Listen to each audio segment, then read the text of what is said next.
Yeah, good morning family, muri sei matiri mana enyika kwese kwamuri iri sei COVID-19. Nhasi ndiringoti munhu wese geza maoko ako 2 seconds waiziva COVID-19 is real. Inokuvadza mudara, ichinge yakubata inokudhana mudara.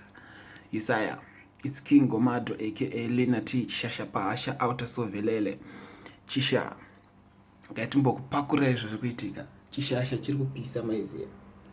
Zviri kuitika.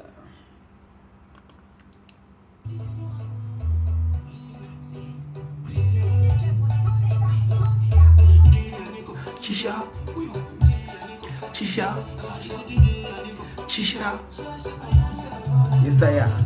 Lina usati kanganwe, usati siyo tinoda kumbofara unewe, uchirova magitare. Lina usati kanganwe, usati siyo tinoda kumbofara unewe, uchirova ndakapenda mudansi ningoma yemakomba, ndakaziya munhu wese ngoma achijamba, ipapo ndakatariza kuti ndigamba ngoma ndairoga tichidonda semakomba, ndakamanya ngoma semota mtara, ipapo ndakatariza kuti ndiri mundani.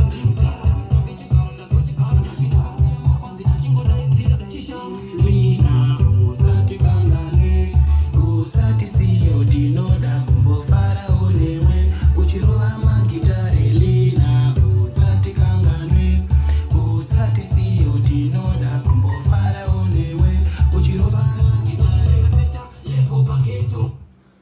Isaya chiri kuputika chiri pa YouTube ichi. Machiona apa.